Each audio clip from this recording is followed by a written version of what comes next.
determined to take advantage of an unprecedented cultural shift: the car boom. The American middle class is growing, and more people can afford cars. Since before the war, the number of cars on the road has nearly doubled to 50 million, and life in America is completely reinvented. Modern American life becomes nearly impossible without a car. As a result of this, businesses factor this into their model. So for the first time, you see drive-in restaurants where people are going to drive up and then the food will be delivered to their cars. You see this with drive-in movie theaters. There is this idea that the automobile becomes almost your home away from home. It's your private space, but it goes wherever you want to go. And then you can get food there, you can engage in entertainment there, and this is part of your life. In San Bernardino, California, two brothers are trying to cash in on the car craze, running a drive-in barbecue restaurant with car hops who bring food to hungry drivers. Dick and Mac McDonald were brothers from a large family in New Hampshire, and they came west in search of fortune, and they wound up buying a movie theater outside of Los Angeles. And they recognized pretty quickly that where they were really making the money was the concession stands. So that's when they made the decision to sort of pivot. Broken dishes and bloated staff are eating into their profits. In order to make more money, they need to move customers more quickly through the parking lot, and their car hops aren't helping. When you're on the clock, I need you working, not sitting around flirting with your boyfriends. What my brother's trying to say is, we have customers sometimes waiting upwards of 20 minutes. Paying customers. They should be your primary focus. So in case you're missing the point, let me say this loud and clear. Stop flirting. Start working. Are we clear? The McDonald brothers realize that if they can lower overhead Come on, get out of here. and speed up service, they can send profits soaring. What they don't know is that the system they're about to create will someday bring in revenues of over $22 billion a year. But they'll watch it go to somebody else. In the post-war boom, the American middle class is quickly expanding, and car ownership soars to 50 million automobiles by 1951. With newfound freedom, people start moving further away from city centers, giving rise to the American suburb.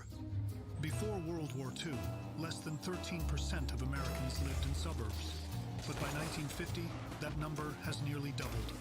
One of the things the U.S. government provided as a reward to the GIs was the GI Bill.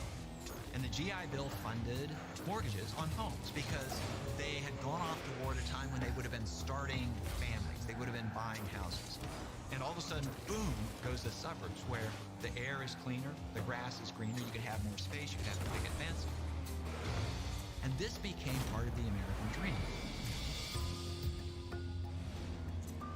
50 miles outside Los Angeles. What's up? What's up? What's up? This is just a test. Run a suburban drive-in restaurant called McDonald's Barbecue. They serve 25 menu items with a focus on hickory smoked pork and beef, but everything from tamales to peanut butter and jelly sandwiches are available. And with wait times sometimes exceeding 20 minutes, the McDonald's brothers know they're leaving money on the table.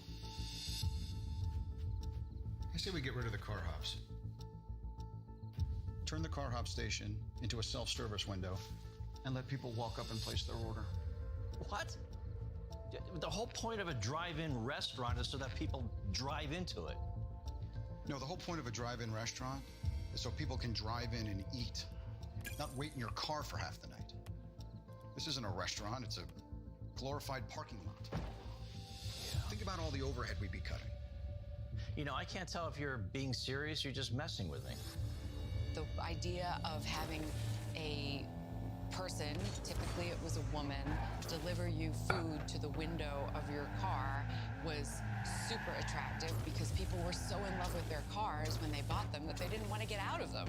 But car hop restaurants did take a long time. It was more of an outing than it was a feeding. And that posed a problem if you were running a business. 80% of our orders in the last month have been for hamburgers.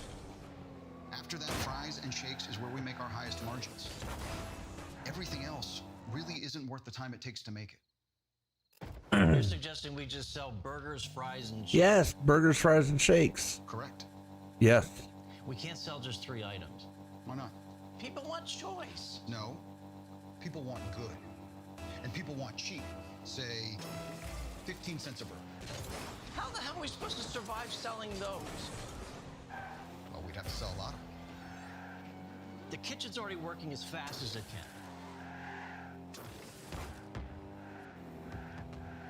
Well, then we redesign the kitchen. What sounds like a simple construction project will lead the McDonald brothers to an innovation that will change the way America eats and revolutionize what will become a $570 billion industry, generating more economic value than most countries.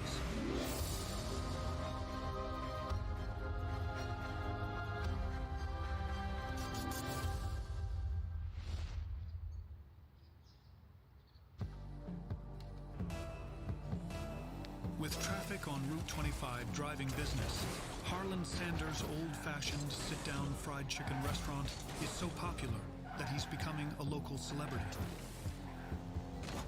In 1949, Lieutenant Governor Lawrence Weatherby gives him the honorary title of Kentucky Colonel, and the iconic Colonel Sanders is created.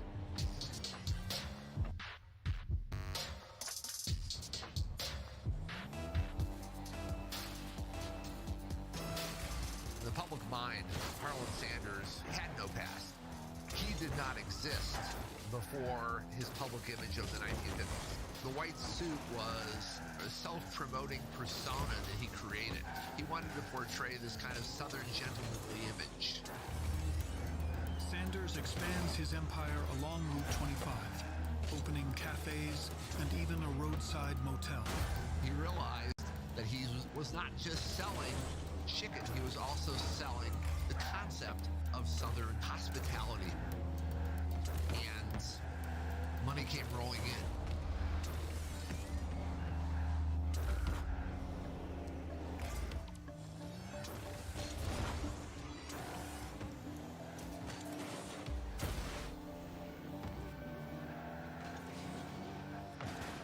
That's 36 by 52, left to right. And that is 4 foot square.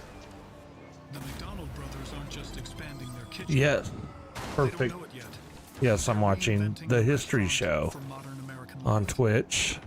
You ready? Hell, I don't know. I feel And I'm sharing it ridiculous. with you. Well, if it makes you feel any better, you look ridiculous. All right, let's see Okay. here. And Let's go. continue. See what I can get up to by midnight. Let me get exit to this. And flip them. There were so many costs associated with opening a car hop restaurant. They saw this as a chance to innovate. Check. Okay, patties to buns. So they decided to lay out on the tennis court this choreography of food preparation. Great, condiments. Nope, I'm not ready yet. Either that's too soon or the patties are too slow. Okay, let's look at this again.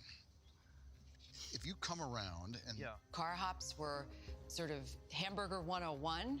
Now we want to do hamburger 102. Let's try it. Let's try it. Okay. Okay, patties down, Yep. flip them. Their whole idea was that we're going to put the hamburger on the assembly line.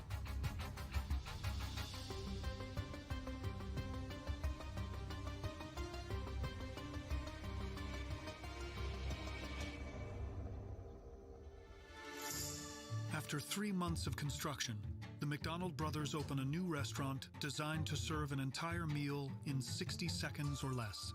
Not through a car hop, but a walk-up service window. Turn your head to the left, please. Your other left. And 3, 2, 1.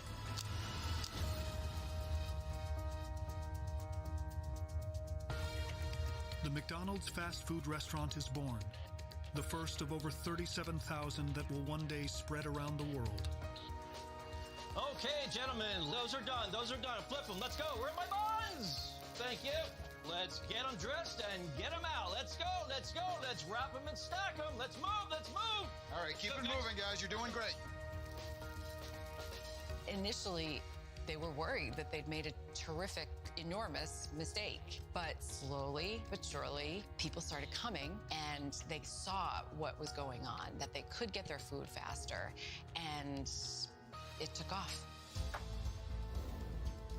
The brothers named their new kitchen design the Speedy Service System, an innovation every bit as groundbreaking as Henry Heinz's continuous flow system and Henry Ford's assembly line. Their sales quickly increase by 40%. We all take fast food for granted now. It didn't exist. If you were going to have a meal, you'd have to sit down. There was china, there was preparation. You know, a meal was at least an hour of your time. The McDonald's brothers revolutionized the system, which let them mass produce good food, burgers, fries, shakes, in a very quick way. And then when people heard of what was going on there, they wanted to know what their secret was. Welcome to our new Speedy system, folks. Come on in. Dick, why don't you start them up and tell them how it goes? Absolutely. Thank you guys for coming. We certainly appreciate it. The brothers sell the secrets of their Speedy system to anyone who wants them for $950 apiece, and give free tours to anyone who asks. My brother and I came up with this brand new kitchen system to really make not only our restaurants very efficient, but your restaurants as well. Among those who get an inside look are Matthew Burns and Keith Kramer, two of the men behind Burger King, and Glenn Bell, the founder of Taco Bell. What is your restaurant, sir? It's a little taco restaurant. There you go. See? That's perfect. What are tacos anyway? Yeah. It's Mexican. Oh, okay. It's like a crunchy sandwich, I think. Oh, excellent. Yeah, Excellent. exactly. The brothers were attracting a lot of attention, not just from customers, but from looky-loos and copycats. McDonald's is a huge hit, generating $350,000 in revenue. But the McDonald brothers have no serious ambition to expand. For now. By the 1950s, the Cold War with the Soviet Union is heating up. And in 1956, President Dwight D. Eisenhower signs the National Interstate and Defense Highways Act. It authorizes $25 billion to build 41,000 miles of new interstate highway, connecting the entire nation and strengthening it. Eisenhower thought this would be useful for bringing the country together industrially, economically, culturally, much like the railroads have been in the 19th century. But the interstate system was also useful for the Cold War in national security terms. It would allow you to move troops around. It would allow you to move supplies around. In fact, different parts of the interstate were actually graded so that airplanes could land on them. If the country was ever invaded, you'd have thousands and thousands of miles of airstrips that could be useful in thwarting an enemy. The project reshapes the nation, but when a highway reroutes traffic, it can spell disaster for businesses.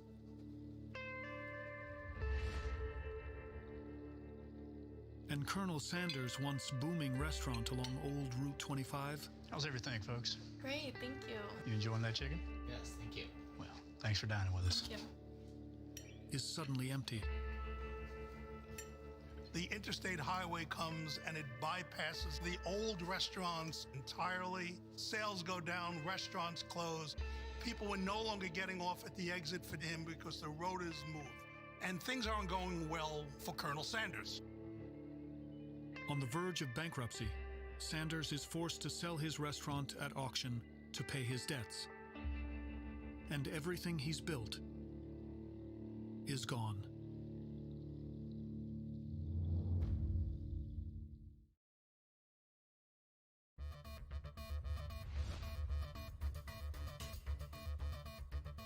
By the mid-1950s, the McDonald brothers have turned the restaurant kitchen into an assembly line. Okay, gentlemen, those are done. Flip them. Let's go. Where are my buns? They broke convention, and yet it worked. Hey, what's for up, them. Kristen? They understood the need in automated culture to deliver the goods quickly. but also by limiting the Had a original long menu, it day. allowed them to Got sort up of early, focus on worked food late. quality control and focus specifically on speed. All right, keep it moving, guys. You're doing great. Their success has caught the attention of an ambitious milkshake machine salesman named Ray Kroc, who has spent a lifetime looking for the idea that could make him millions. Let's see. Ray Kroc was very confident, very 10 hours left. Ray was looking for the next 10 hours big left thing. in the season. That day, Ray Kroc walked up to the San Where am I Bernardino at? McDonald's, just as any of us 15 who stumbled assists. upon the next big thing feels when we see it. Wow, eureka! That's cool. I want a piece of this. Damn, I don't I had to think. come see it for myself and meet the guys behind it. Flattery will get you everywhere. Ordered a customer in 2 minutes? Fellas, I've been on the road for years, and I've never seen anything like this anywhere. I just want to help you share it. Oh, he wants to steal the shit. We're not hiding anything. You know, we've got ads in the trade papers. Anyone who wants can buy the basic idea of the Speedy system for $900. They had a thriving business right there in downtown San Bernardino. They didn't want an empire. They didn't need an empire. It's really hard for people in this day and age to think, who wouldn't need more money? Why wouldn't you want to grow? Why wouldn't you get bigger and bigger and bigger? Can you hear that okay Well, the there, truth is, they Kristen? were happy the way they were. Not the system. McDonald's. You guys aren't thinking big enough. Let me help you go nationwide. We'll have one in every city. McDonald's will be a household name. If we had a restaurant in every city, there's no way that we can make sure they're all up to snuff. We're stretched thin as it is with just one location. How about you let me worry about that?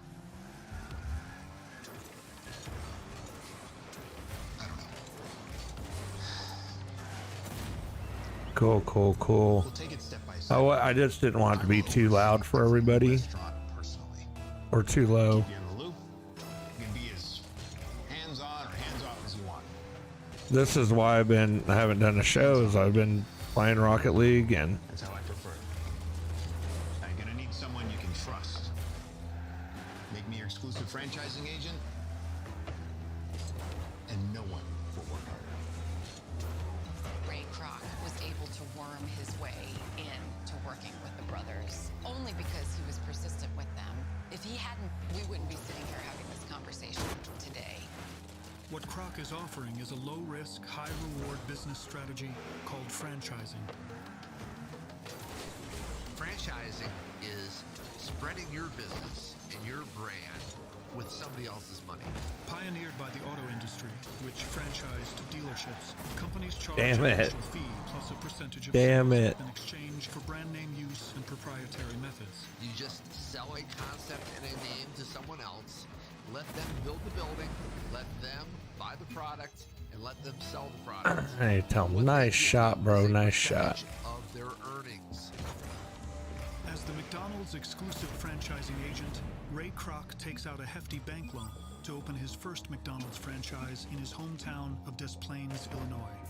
Kroc was the visionary who saw, I can take this system, put it in different places all throughout the country, and he was onto something that was bigger than just a small town restaurant doing something different. He saw the potential.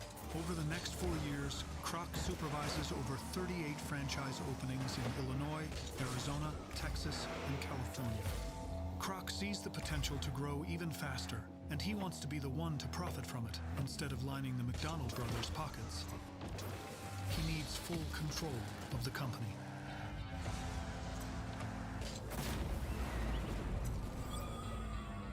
Colonel Sanders can Damn barely it. make I ends hate meet. that. That His sucks. restaurant is closed, and he's living I off just got to his rank Social up. I got to at least hit gold and then get 10 gold wins. Determined to reinvent himself, he hits the road armed with his secret weapons.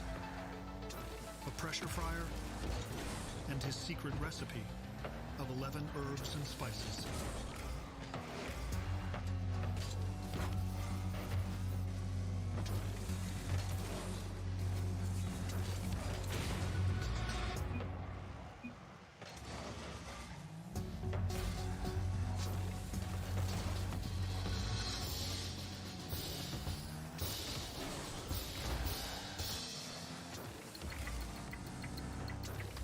By the end of the 1950s, a third of all Americans live in suburbs, up 10% in just a decade, and busy commuters spend roughly 25% of their food budget outside the home. In 1930s America, very few people went out to eat. There aren't many restaurants. And what you have in post-war America is the explosion of everyday restaurants. People have more money, they're going out more, and they're going out more often. To people who want to make money on food. Oh, where am I at? People constantly on the move.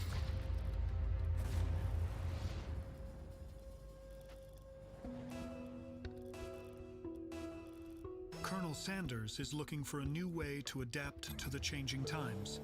His last restaurant went out of business, but he refuses to give up. When he was facing financial hardship, he literally got in his car one day and started driving around to area restaurants and saying, if you sell my chicken and if you give me 4 cents per chicken, I will teach you my preparation technique and I will give you the recipe. Lightly dusted so there's no clump. Folks want bad chicken, they get it at home. He would make it for the restaurant owner. He would actually demonstrate how it was cooked. Right over here is what I call my pressure fryer. You've heard of a pressure cooker, right? Same concept. Except this one right here has been custom engineered to handle hot oil under high pressure. Right? 8 minutes, that's done. Don't go lifting up lid, take a peek. Trust me. Don't go guessing the time neither. I know because all the kitchens I've worked in one long enough.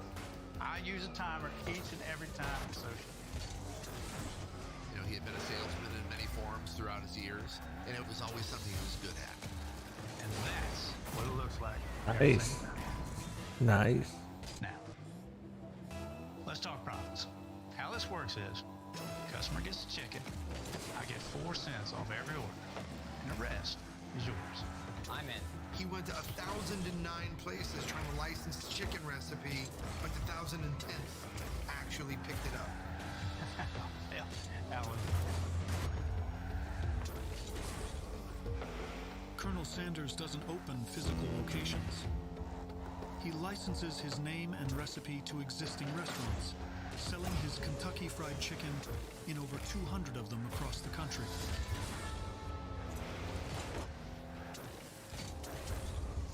Ray Kroc has overseen the spread of McDonald's restaurants across the nation, with 228 of them now generating sales of $37.8 million. But the McDonald's brothers get only a small percentage of those sales in franchise fees, and Kroc gets a salary of just $20,000 a year. He made a decent living, but it wasn't like he was a rich man. Other people would be happy to just keep working and come home and put their feet up at the end of the day, but he just had a sense that there was something larger for him to achieve, to accomplish. Most people who sit down to innovate don't say, I am going to change the world. It's a byproduct, not the goal. Jeff Bezos didn't sit down and say he was going to change the world. He just had this vision and stuck with it. Good game.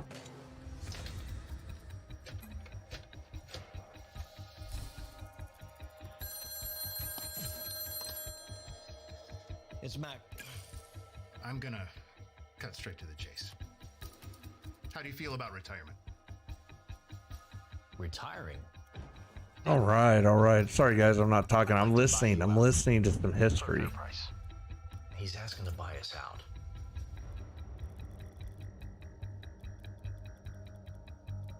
Hey, if you need a minute to think about this. 2.7 million cash up front. What?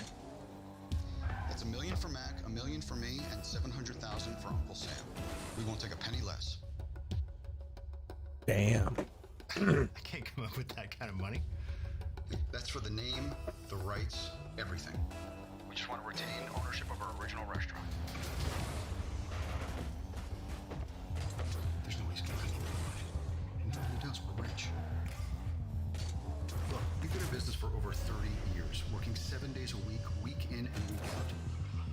We would like $1 million a piece after taxes, Ray. We think we've earned it. Work with me here. That's our final offer. Ray Kroc has the unbridled ambition to take McDonald's global, but Dick and Mac stand in his way. And he needs the equivalent of almost $23 million in today's money to seize his dream. Damn it. By the early 1960s, fast food is sweeping America, led by McDonald's and followed by Instaburger, which changes its name to Burger King, and then Taco Bell a few years later. Others, such as Dairy Queen, Pizza Hut, and Dunkin' Donuts, are also expanding their reach. Now Ray Kroc has a vision of making McDonald's the first international fast food restaurant, if he can wrestle control of the company from the McDonald brothers for $2.7 million. Ray couldn't come up with the money. He went out to a bunch of bankers who initially were extremely hostile because that's an enormous sum of money. This is 1961. Nobody wanted to take a risk for a hamburger company. Kroc is already in debt and unable to secure a bank loan. In a desperate move, he strikes a deal with an investment group, agreeing to pay back more than double what he borrows. All of the contingencies you asked for have been accounted for. All right, here we go. How does it feel to be millionaires? Definitely doesn't feel terrible, that's for sure. Well, it feels kind of strange. Like it's happening to someone else and not us. It'll always be our baby.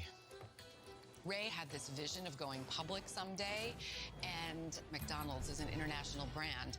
Ultimately, he had to buy them out to allow him to keep growing the business the way he needed and wanted it to go. Listen, thanks for letting us keep the original restaurant. Of course. In 1961, Kroc purchases the name and all rights to McDonald's, paying $2.7 million for a company that will someday be worth over $150 billion. Congratulations, gentlemen. The deal leaves the brothers only their original restaurant. I can promise you one thing. The American people will never forget the name McDonald's. Never forget the name McDonald's. After this deal was done, as a move of vindictiveness, Ray forced them to change their name to the Big M, and he built a McDonald's across the street. The brothers existed for several more years and then finally folded business altogether. Though Dick and Mac created it, it's Ray Kroc who oversees the spread of McDonald's across the nation and the world, becoming known as the company's founder. It wasn't until Ray died that Dick McDonald, whose brother by then had passed away, ever expressed any remorse about the way things went down. McDonald's Corporation did a whole campaign honoring the founder of McDonald's, and that made Dick McDonald really angry. I can say safely within my own life, you know, these incredible brands and their amazing innovations have made my life infinitely more simple. Anywhere I go in the United States, if I see those golden arches, I know what that sandwich is going to taste like. I know what that breakfast is going to taste like. You can get a Big Mac or an Egg McMuffin anywhere in the world, and it will almost exactly be the same. Today, McDonald's is the most successful restaurant chain on the planet, with more than 37,000 locations. They serve more than 62 million customers a day, generating over $20 billion. Yeah, there it goes, there it goes. Woohoo, yes.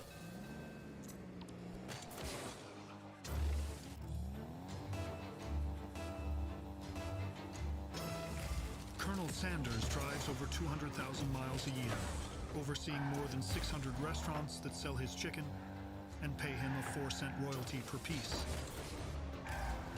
He never actually owned restaurants. These were other people's restaurants and other people actually making the product on a daily basis. 4 cents a chicken doesn't sound like much until you're selling tens of thousands of chickens a year. And in 1950s money, that was an extremely healthy income. Sanders earns $300,000 a year until, in 1964, a group of investors see the value of his 11 secret herbs and spices. I tell you right now, I never thought I'd let some slick-talking son of a bitch come down here and talk his way into buying my business out from under me. No, sir.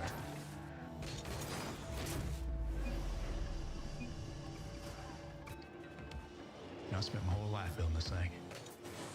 Heck, I don't even know who I am without it. That's why it's worth every penny. That's Ah, dang it. Dang it, he got it. I'd like to keep you on in a key role.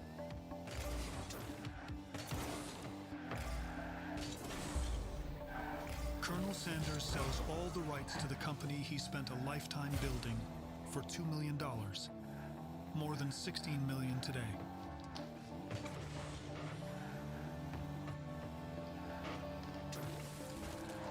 So, about this key role.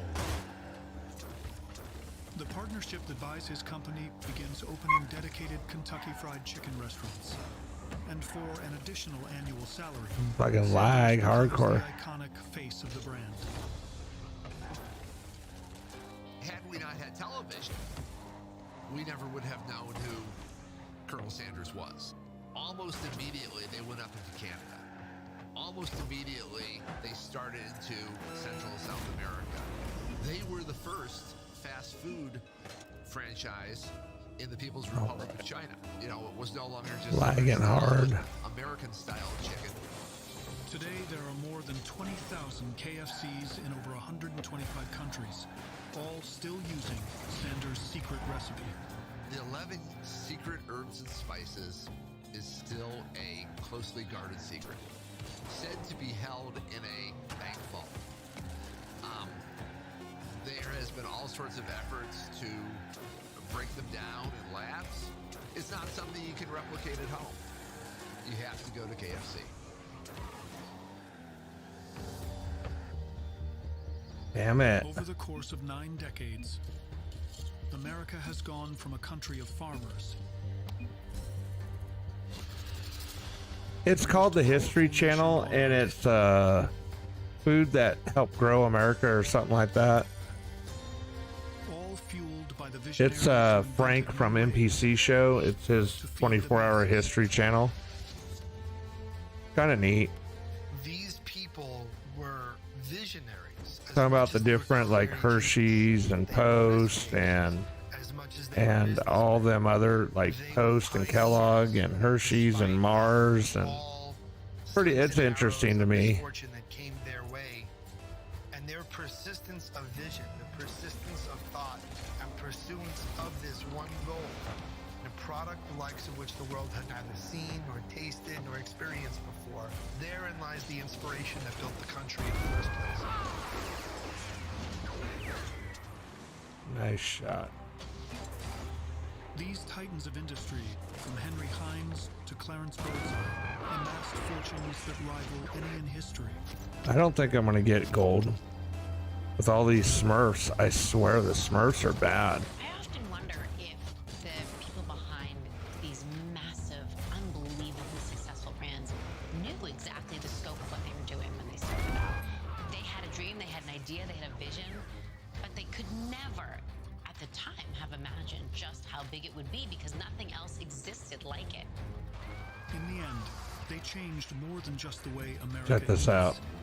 These iconic pioneers changed the fabric of the nation, enabling a modern lifestyle and feeding the American dream. There is no way to talk about Americans' industrial might without the power of the food industry. It's hard to imagine a nation without Heinz, Coke, McDonald's, Mars, these products. They're able to cross kind of race and class lines with kind of effortlessness that few other things can do. And if you actually think about the kind of quintessential American story, that's the story of food.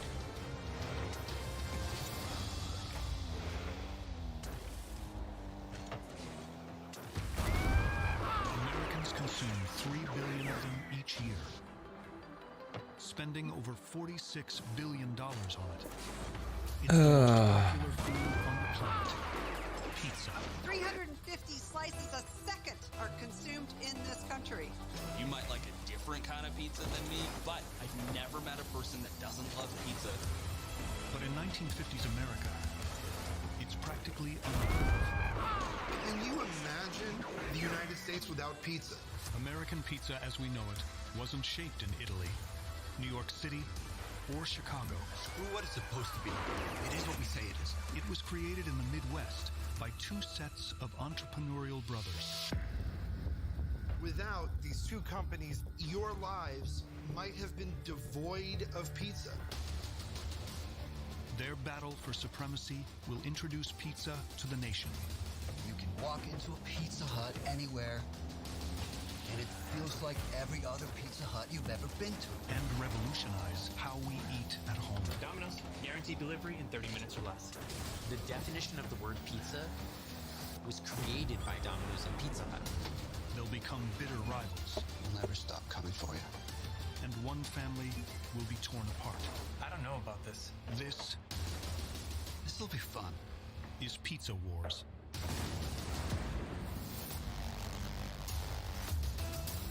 Pizza Wars, Pizza Hut now.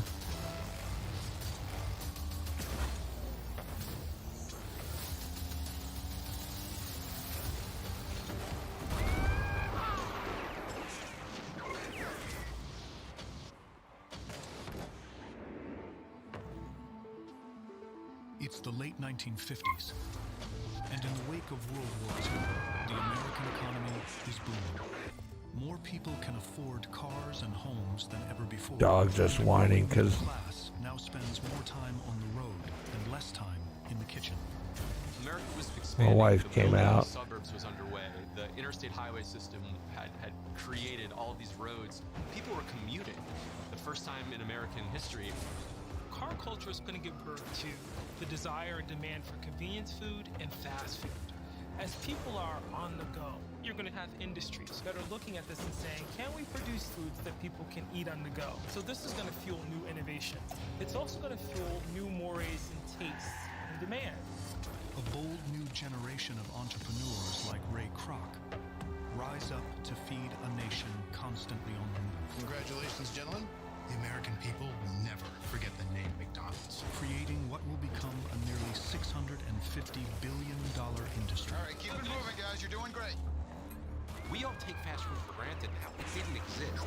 The meal was at least an hour of your time. Dude, I hate guys like that. I swear. Get a hamburger in a matter of moments. Don't I have to sit at the table, give my order, wait for the waitress or waiter to come back? No, those days were gone. Igniting a fast food gold rush. By 1958, McDonald's has sold its 100 millionth. I think I'm gonna do it too. A growing Miami chain. I think I'm gonna do it changed its too. name to Burger King. Kentucky Fried Chicken offers a complete family meal of chicken, dinner rolls, and gravy for $3.50. Damn. A donut shop called Dunkin' Donuts is sweeping the Northeast. Damn, I'm talking about Dunkin' Donuts. In Kansas, a pair of college-aged Listen to this, brothers Kansas. have what it takes to cash in on the fast food boom. But they're starting at the bottom. We'll have seating over here. Build out a kitchen in the back. The older brother, Dan Carney, is a business school student with no experience in the restaurant industry. How exactly do you plan on running all of this with your workload at school? I dropped out. You what? Problem solved. Dan Carney really sought to create a successful life for himself. He was extremely ambitious, and he wanted to be the man. He wanted to be an executive, so he struck out on his own. So what does he do? Dan Carney drops out of school. Carney has convinced his younger brother, Frank, to join him.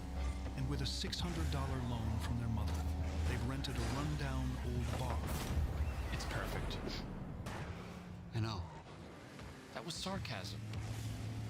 I know. Lighten up. This'll be fun.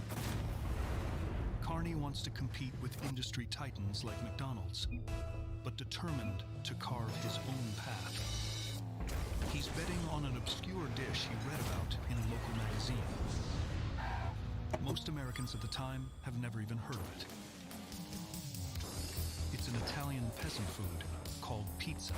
Pizza has its origins in Naples, Italy, sometime in the late 17th, early 18th century. Old dough was being flattened and topped and baked in bread ovens, and that became known as pizza napoletana. Those early pizzas were really peasant food. The first pizzerias opened in America at the turn of the century, 1905. Lombardi's Pizza down in Little Italy. But let's face it, it's not something that's growing across the nation. There may be small pizzerias here and there in different urban areas where you have a Southern Italian community, but it hasn't hit the big time.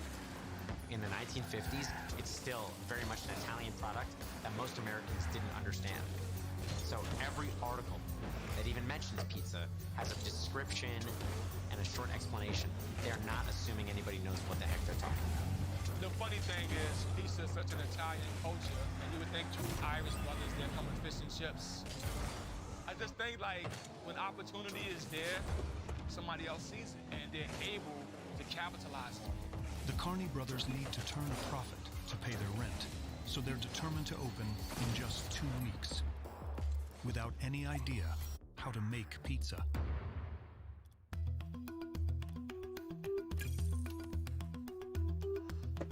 Pizza is tough, and I think if they realize the odds of that, It is. being It's successful, interesting they with may the not way have that taken them. Pizza is not just like frozen patties. Pizza is a living, growing organism. There's different temperatures, humidities. Pizza is much harder than it looks. Desperate to figure out a recipe, they bring in a part-time chef, John Bender, to help them crack the code.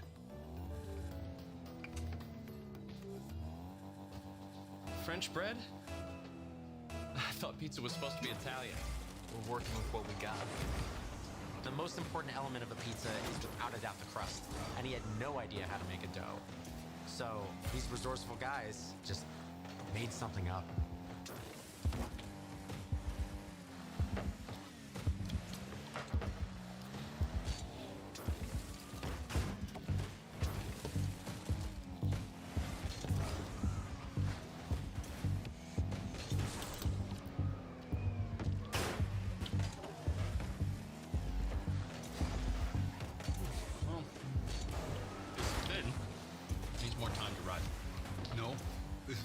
Hey, what's up?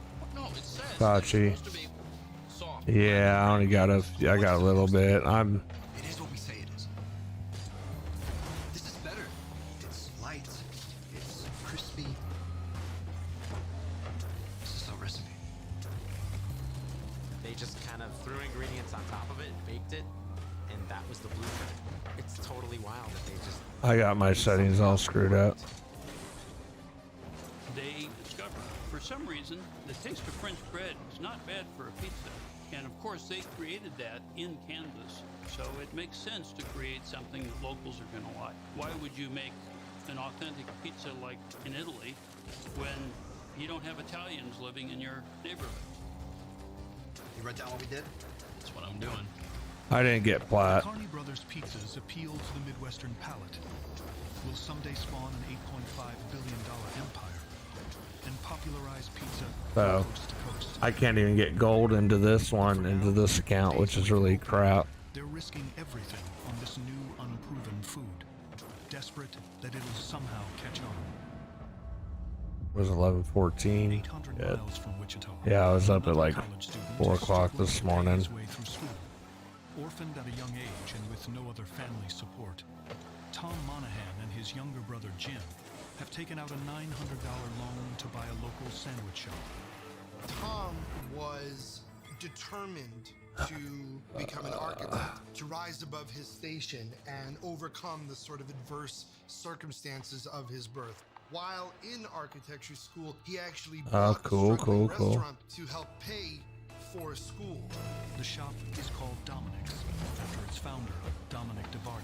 Just throw a little extra cheese on there to finish it off. And the menu features a variety of Italian sandwiches and specialties, including 5 different sizes of pizza, something the Monahans have no idea how to make. Throw it in the oven, about 10 and 15 minutes. You'll know when it's done. There you go. Let's do it. it. Most people order sandwiches, just That's follow crazy. the ingredients on the menu. Yeah, I was probably gonna go to bed You boys seem smart. shortly. Figure it out. She's all yours. When you open a restaurant, there's so many challenges coming at you every day. You have to make delicious food. You have to deal with customer staff. You just don't open a law firm because you want, right? Or you just don't open a doctor's office. People feel like, hey, I can just open a restaurant. And I always say, good luck. I don't know about this. Here they are, these two Irish brothers raised in an orphanage who'd never made pizza in their lives before, owning a restaurant that would become one of the most successful on planet Earth. Eventually, bold innovations and a pivotal name change will turn the company into a nearly $15 billion global empire. But only one brother will reap the rewards.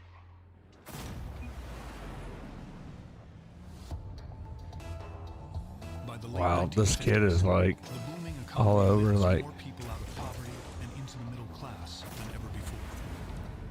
The 1950s remain the ideal of what family life should That's be, of still what too home life much. should be, of what civic life should be, and Oh, what I'm the gonna middle kick class these dogs could in the be. head. This is a period in American history They're where the middle class assholes. is, in essence, larger. 2 minutes, I gotta let them out. And also, people can move into it with greater ease than at any time. In the Midwest, a surge in commercial aircraft manufacturing propels Wichita to become the largest city in Kansas. And Dan and Frank Carney recognize the unprecedented opportunity to feed the growing middle class. But their restaurant, which will serve a virtually unheard of product, is set to open in 2 days. And among a long list of growing concerns, they still don't have a name. Pizza Spot?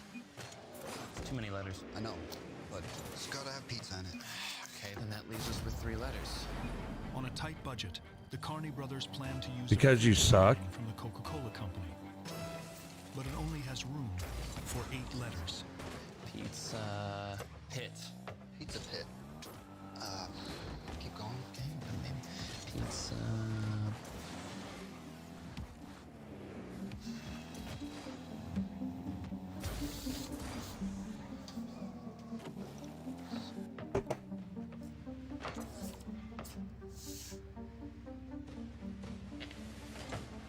Pizza Hut. Pizza Hut. I don't know, man. Really? Pizza Hut? Really? You got a better idea? No. Pizza Hut. Place kind of looks like a hut.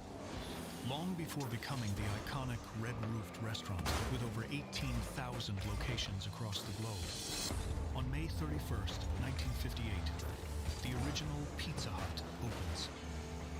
It's the start of a chain that will redefine dining out for generations of Americans and bring pizza as we know it to the world. It's a gamble for the Carney brothers. But lucky for them, Midwesterners are captivated by this entirely new type of food. And within Oh, 4 not months, much. Just locals are flocking to Pizza Hut for a fast, filling, affordable meal for the whole family. I think if you stop and you realize that the American pizza started in Kansas, that alone would give people pause. But I think that that also explains the vast success. In Italy, there's very little cheese, very little sauce. It's not like we have in America. Dan Carney took an approach to a decidedly Italian traditional food that was very American, making the crust more like a biscuit, having it be a little more buttery, a little more rich, a little more fried. You could have a pizza that was just yummy comfort food that happened to be called pizza, even though it resembled traditional pizza as much as I resemble Beyonce. Hi, how are you? Welcome to Pizza Hut. Pizza Hut created a definition for this food for most Americans. So when I meet somebody from the West Coast or the Midwest or the Southeast, they grew up with Pizza Hut as their pizza, then all other pizza is measured up against that. Whether or not that's an authentic Italian version makes no difference to the consumer because that becomes their definition. As the Carney's Dine-In restaurant is introducing the world he to sucked. their That version dude of just pizza, like sucked hardcore. I'm just like, Monahan's cramped sandwich. I'm trying to just do this. Its capacity. I'm not even ranked. Wait, I'm not. Let's see, where am I at? I'm at gold there. I'm not gonna screw with my gold. I've got 3s. Zero idea how to do. They had this little tiny restaurant. You can't fit more tables into a 500 square foot space, and being a busy Getting ready to go to bed. as bad as being What am a I slow playing restaurant. anyways? What am I Because the now? last What thing am I Tom wanted to playing? do What is am I turn away from playing? business. Do the east, let's do the west. It's a zoo out there. We're backed up halfway to Tuesday. People have nowhere to sit. Tell them to take their pizzas to go. That's why it's called the to-go box. They're also complaining about the wait. Then tell them to wait at home.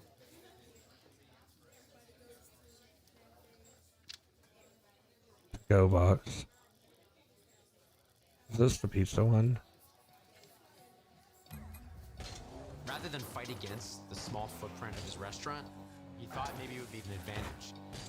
Small rent, small space, bring the food to the people. Yeah, that's all I was just trying to do.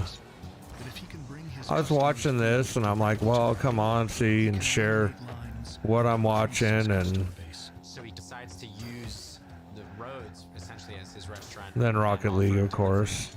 And he really pushed delivery to be the center point of his business model. Home delivery is an idea that will redefine the way Americans eat. But in the late 1950s, it's an industry-wide afterthought, limited to a handful of Chinese restaurants in densely populated cities. Delivery is not That's why. that It's not popular. delivery, Hasn't really it's taken off. the Now it's Giornos. delivering to your door with hot food. It is a change in how Americans eat. Oh, that's cool. That's cool. Tom turns his own beat-up VW Bug into the company's first delivery vehicle. What am I gonna? What am I doing? Able to get that experience in your home, that is really what they revolutionized. I don't know why I did that. Something that most Americans had access to. But Tom's risky decision to start a delivery service Okay. I'll see you then.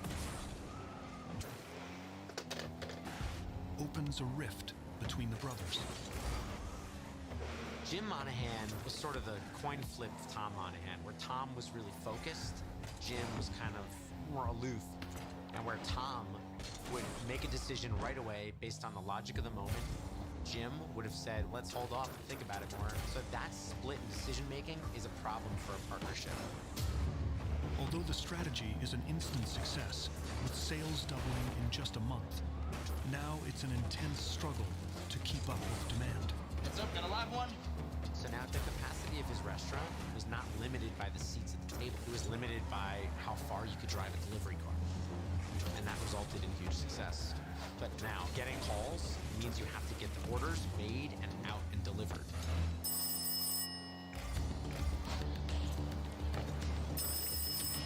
Dominic's. They are probably missing half a dozen calls, and the next order is sitting there getting cold on the counter.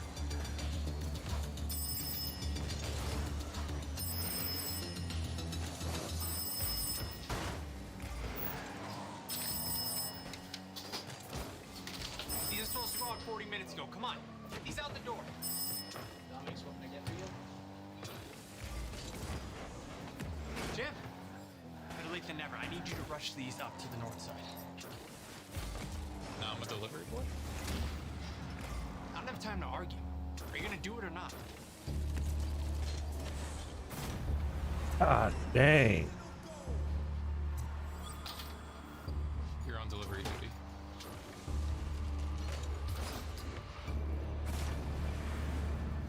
Tom. Yeah, and I'm stuck with this name too. He was working very hard. He expected his younger brother to work as hard and be as dedicated. But being the older brother, he also likely expected his younger brother to follow what he was doing. And that may have grated on Jim a little bit. While tensions boil between the Monahans, in Kansas, Dan Carney is preparing another big idea for his 7-month-old business. I think we're ready. Yeah? For what? Expand. This restaurant is just a proof of concept. You want to open a second location? I was thinking 5. I suck. I'm like getting so tired. I'm so tired that You don't have to afford it. I don't know. I don't know. My studies are all screwing with my eyes and shit. And now I gotta go to work in 8 hours. How bold was it of Dan Carney to think that he could just come along and franchise pizza when pizza wasn't an established food yet? Waiting for season rewards. Yeah, yeah. It says 10 hours. He's determined to introduce pizza across the nation and build the biggest restaurant chain in the country.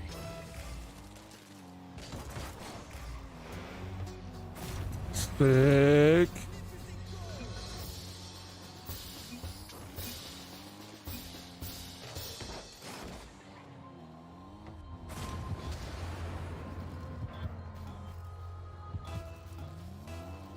It's 1958, and the Carney brothers have opened a successful restaurant introducing locals to pizza.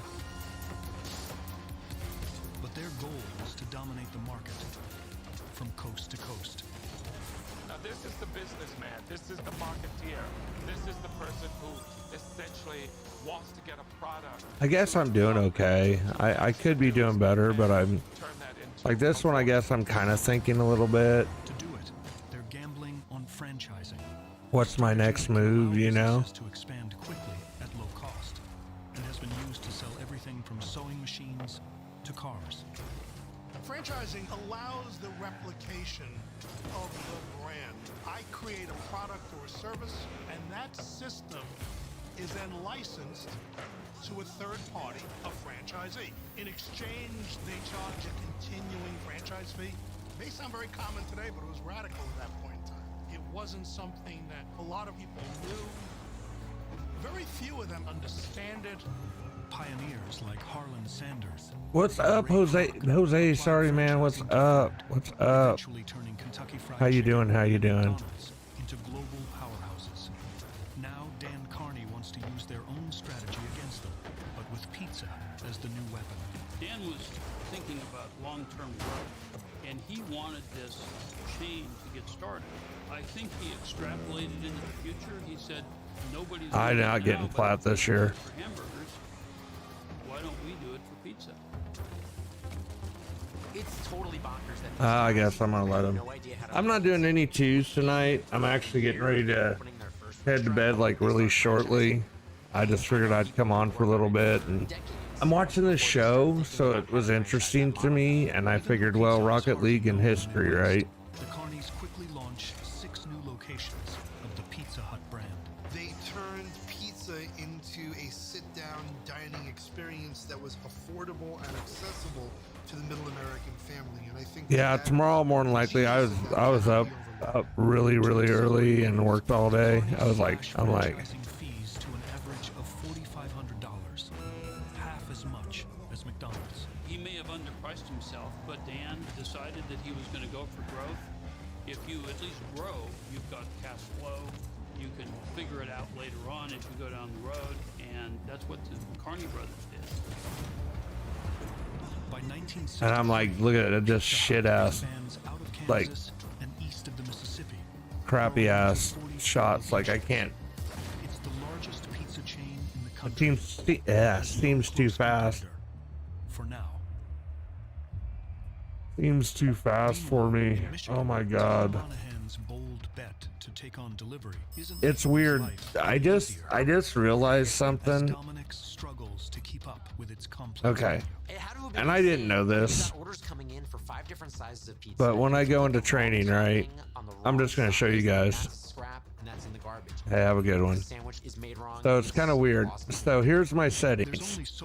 I got my invert swivel on, and I got my keyboard aerial safety on, right? So this, I can just go all over the place, right? I understand.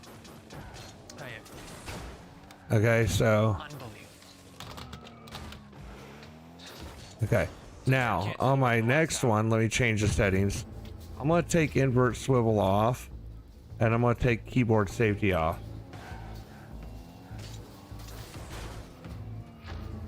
The more items he had and the more options he had and the more confusion he had, the more mistakes they made. Same exact settings, We're only selling pizza the rest of the night. 2 sizes. but hits so much harder. 12-inch and 16. That's less than half. But you don't have any smooth. It's like, I don't know which one I want to stay with.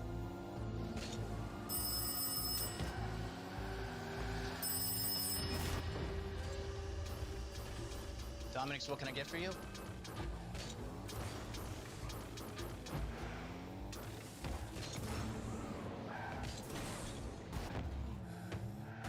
Well, because here's... Sorry, but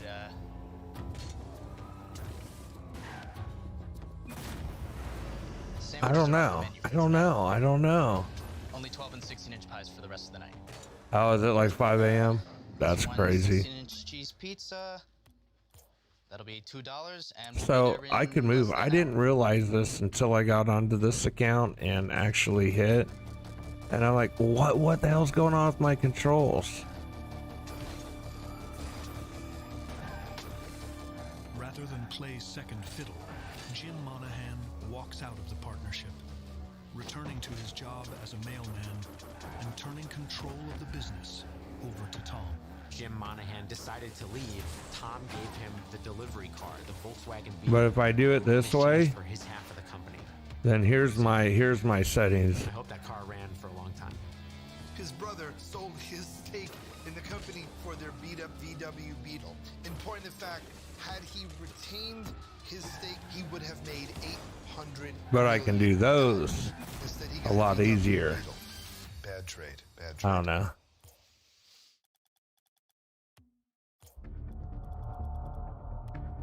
By 1968, less than a decade after opening the first Pizza Hut, the Carney brothers have catapulted pizza into the national consciousness. It's even being sold in the frozen food aisle. The audience for pizza is growing as more and more people try it. So That's it's my not something error. that alienates a lot of taste buds. It's something that kids like, so it can be eaten by the whole family. It has a communalness to it, and I think that fuels its growth. It creates a moment where people can eat together. And it I don't know. I've been able to do a better error, but At the end of the 1960s, Pizza Hut now has 300 locations, serving 1 million customers every year. And the Carney's signature red-roofed restaurants can be found coast to coast, making Pizza Hut America's first national pizza chain. The Carneys were very much ahead of the curve. They did for pizza what McDonald's did for hamburgers. I don't know. I don't know. To keep up with their rapid expansion, Frank Carney introduces a new system of ingredient distribution. A central Now commissary I changed my dead freezes zone each ingredient and distributes them out to every Pizza Hut franchise, guaranteeing consistency. to 80. I keep my controller dead zone at 34. Site hub where they can prepare these ingredients in advance, pre-cooked, and just need to be reheated on site. No, So it's a not. lot of the sort of cooking and the deep labor that would come with managing, running, and supplying a local pizzeria is eliminated. The Carney brothers' success proves that pizza is the next franchise gold rush, breeding copycats and putting a target on Pizza Hut's back. In Michigan, Tom Monahan is now solely in charge of Dominic's, and his bold move to only sell pizza has the business All running right. better than ever. You have a good one, Jose. I'll catch you later. Menu that you can put out many with the same ingredients at a fast pace, and you streamline it. If you look at the way the back of the kitchen runs and you look at the automobile factory, they're both assembly lines of a different kind. Now, Tom sets his sights on spreading his delivery pizza across the nation. Tom Monahan. Imagine, was just seeing imagine. what Pizza Hut Hey, have a was good night there, Jose. I'll catch you Tom next time for said, sure. Why not us? To do it, Monahan has an ingenious strategy. He'll target the one demographic that's responsible for most of his profits: college students. Michigan has the most colleges in the U.S., and Tom is opening his newest store at the doorstep of the most popular one, Michigan State University. With a dormitory population of 20,000 at the time, it's the largest in the world. The decision to expand your college campus was a stroke of genius because in a residential neighborhood, you've got houses all over the place, whereas a college dorm building has hundreds of potential customers. So the more deliveries you can make to a smaller area, the higher the profit margin.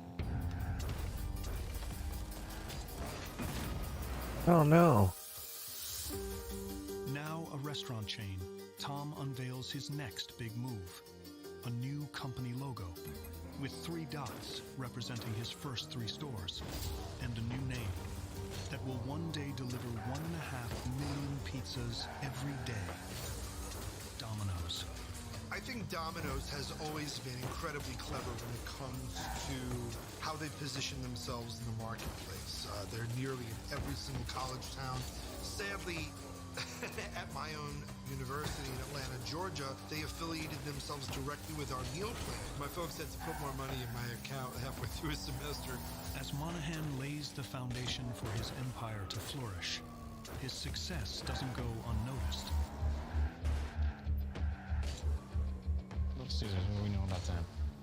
Finally, they haven't even hit the hundreds yet. Now, taking a look at Shakey's. Shakey's California West Coast brand. But not threatening to us. So you're gonna want to take a look at this. See that right there? Is that real? Yeah. What the hell?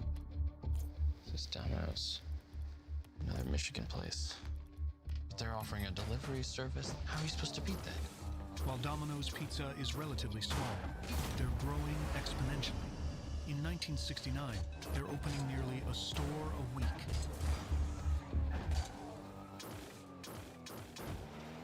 We're the McDonald's of pizza.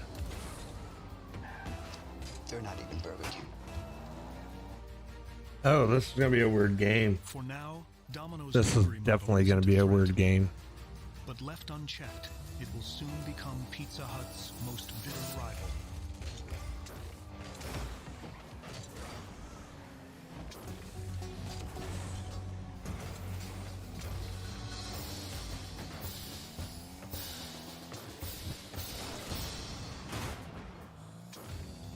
By 1970, Pizza Hut sales surge past $31 million a year, the modern equivalent of $250 million. Oh no, I don't know. Which one am I supposed to use now? Obstacle. Over 100 of their restaurants are teetering on the brink of collapse, and the problem is clear. America's first national pizza chain is failing on the East Coast. The Northeast has its I don't own know. style. It was really where Italians settled, and Italians' expectations for pizza were not going to be met by pizza from the Midwest. People on the East Coast have an emotional attachment to pizza. So now you're treading on my pizza. You know, this is an insult. Pizza Hut was thin and crispy. You call this a pizza? This just isn't recognizable to me.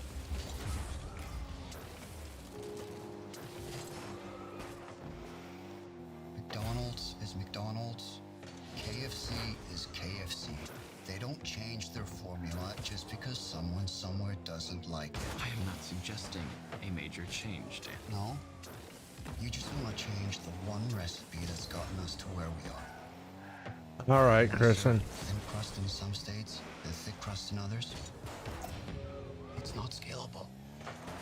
The whole point of what we've built is that you can walk into a Pizza Hut anywhere, and it feels like every other Pizza Hut you've ever been to.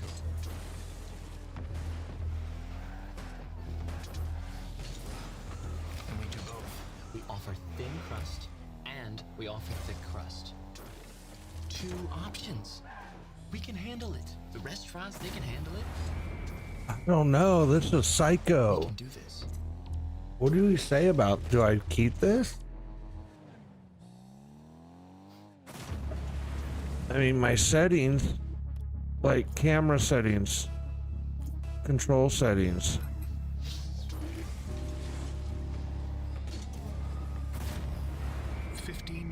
after I missed it developing because their I was screwing signature around. pizza Nice crust, shot. Dan and Frank Carney are back in the kitchen, working on a recipe that they believe will appeal to customers more familiar with traditional Italian pizza. Pizza Hut decided that the way to It's usually get by 2040. on the East Coast was not to compete with the beloved pizzas that people are used to on the East Coast, but to come at it from a different direction. So this is where they came up with a thicker style pizza that wouldn't be confused. You know, we're not trying to copy your pizza. This is something different. We're Pizza Hut. In 1973, Pizza Hut finally unveils its thick crust. It's almost definitely meant to be cut with a fork and a knife. The toppings would spill over. The crust was thicker than most regular pizzas. The center of the crust was more buttery, pillowy, doughy in terms of its design and its construction. Pizza Hut's new thick crust will come to be known as pan pizza and go on to outsell their original thin crust recipe, securing its place as an American icon. When Pizza Hut came with the pan pizza, it was almost like a fantasy to get a slice of pan pizza from Pizza Hut. And they had the cheese always just looking heavy, and you get a nice thick pan pizza with the garlic soaked into the crust. That's a bite you're gonna enjoy. While Pizza Hut's innovation allows their Northeast I don't know. restaurants to thrive, I'm gonna try it. in Michigan, Tom Monahan is about to transform home delivery forever. Good to go. Domino's fast-paced growth has exposed a serious problem. Drivers are stacking more and more pizzas for larger. All right. You have a good night, Kristen. And their boxes aren't up to the challenge. I want them sturdy, reinforced. Traditionally, pizza boxes were made out of much thinner cardboard and absolutely did nothing to retain heat. There was no insulation, Nice there shot. was no means of protecting the pizza.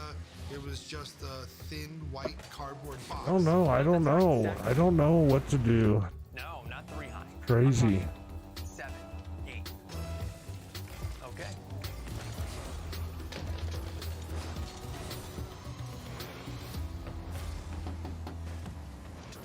Where do you want these delivered? Bring them in. Tom came up with the corrugated box, which really revolutionized the pizza industry.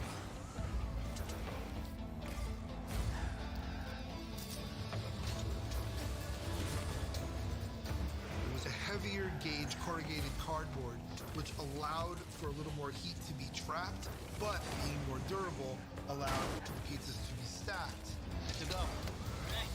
Still protecting the pizza, but allowing the delivery person to carry multiple pizzas at one time. I think it speaks to the efficacy of all his ideas that they have still been adopted into the modern pizza industry to this day in the 21st century.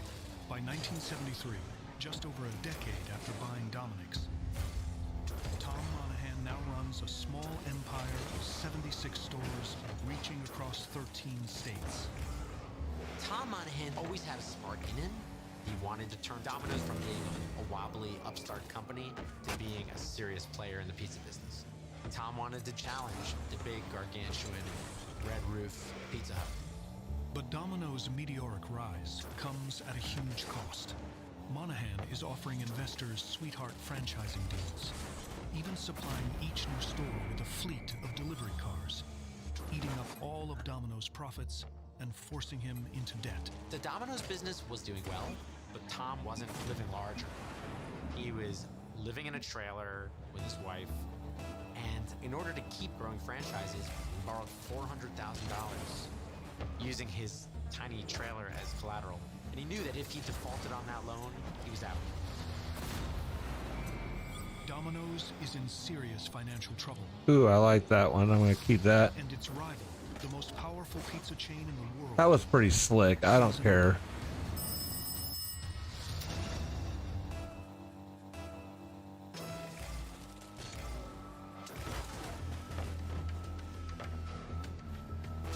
Can I get you anything? Water? Slice of pizza? No, we're fine. But thank you. In the fall of 1973, Domino's financial trouble brings That's crazy.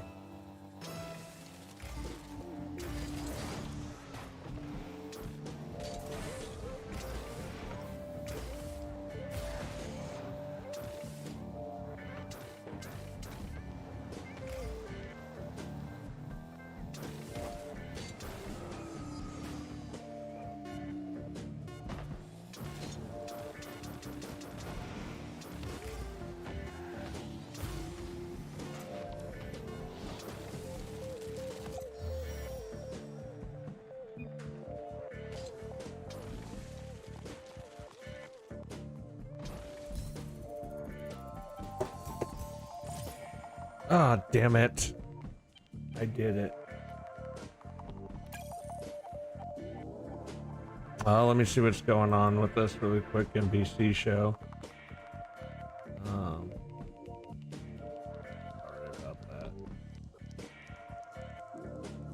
New motion to dismiss Kyle Rittenhouse case.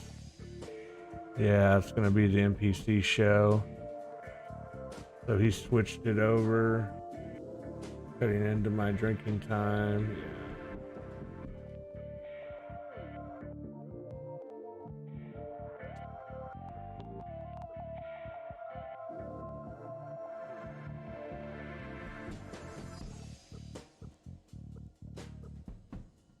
Oh, I guess I'm playing again. Son of a bitch. Cancel search. What am I sitting at? What else is going on? Let's see what else is going on over at Twitchland.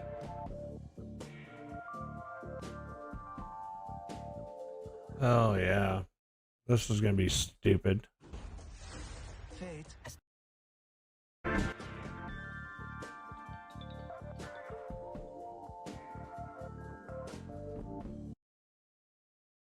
I guess it's time to shut that down. There ain't nothing going on, really. I'm freaking tired. It's not gonna let me, is it? Claim. Open. Open.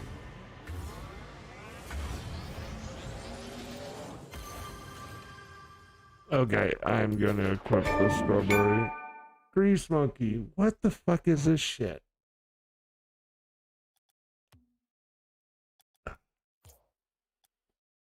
I don't know. I don't know if I like this Rocket League thing. Like, if you wanna just say, nope, I'm not doing it. I don't know. It's weird. I need to change settings because this is so fucking asinine. I mean, you hit hard as fuck, okay? But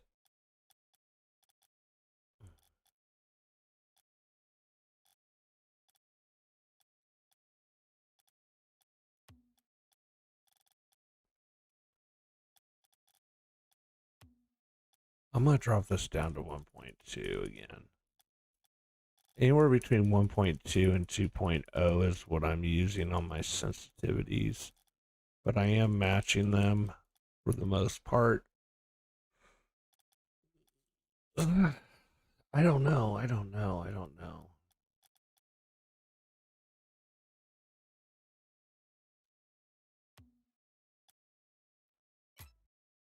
So these are default settings.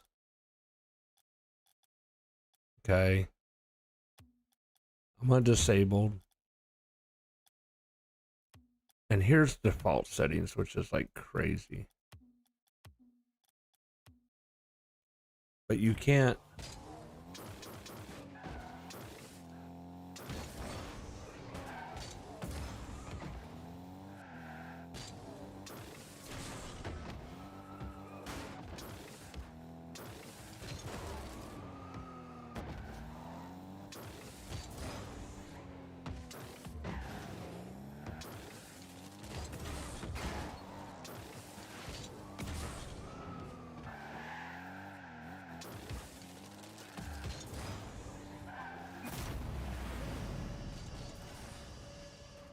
I'm gonna run a game. I'm gonna run a game before I go to bed with default settings and see where they go. Okay.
I don't think I want these settings, but I'll find out real shortly.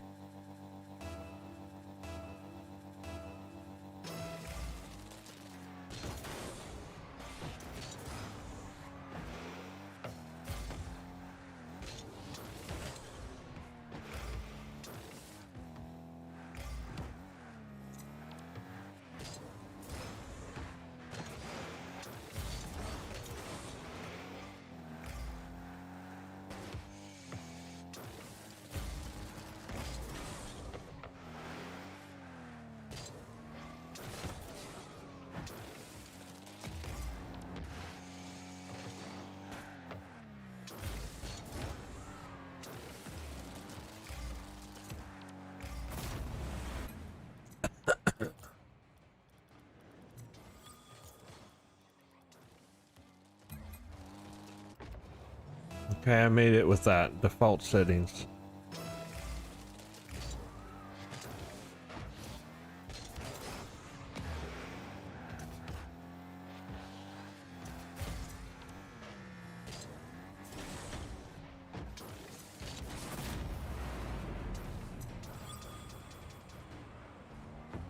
It's kind of weird. I don't know, let's see.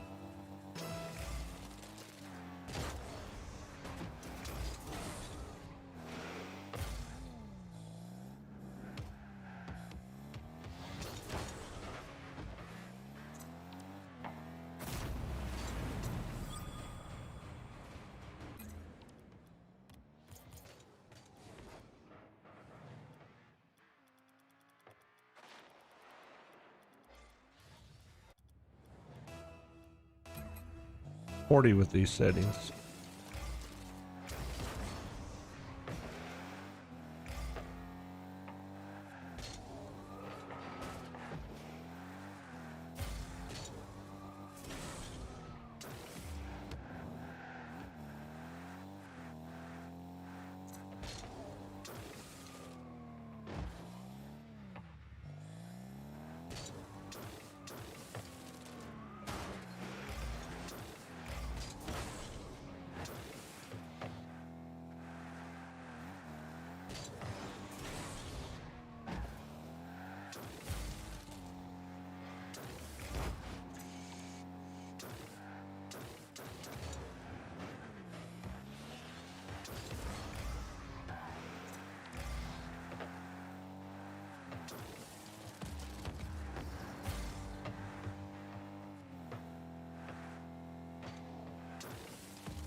Okay, I don't like those.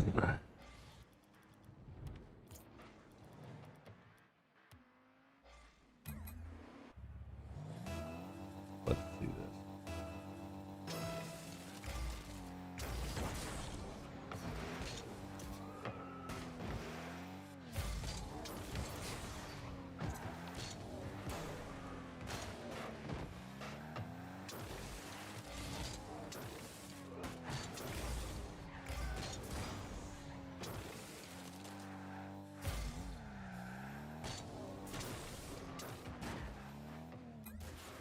Okay.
Okay.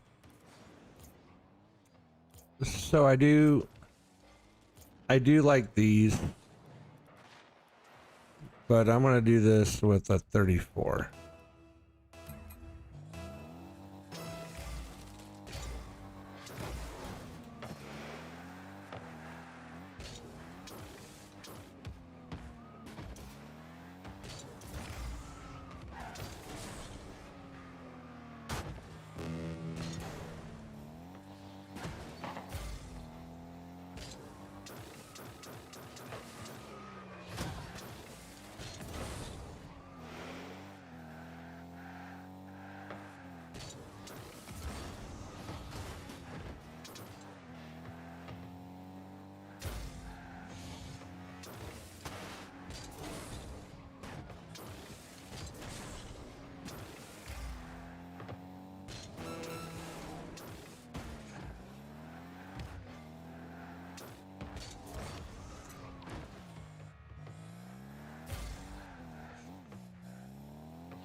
I don't know.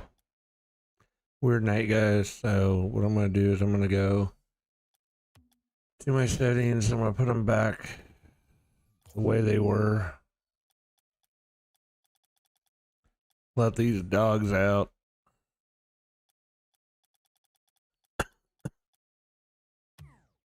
I'm going to try this really quick.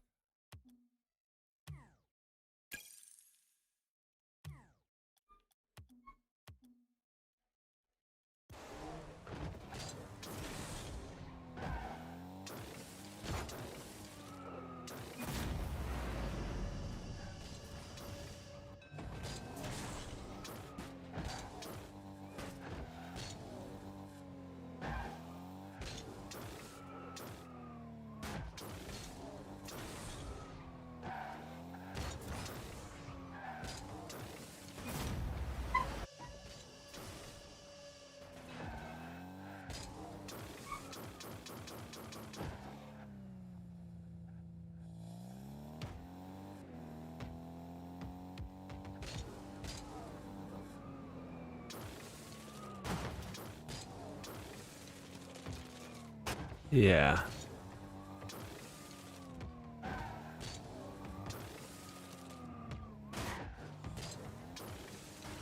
I don't know. I don't like that.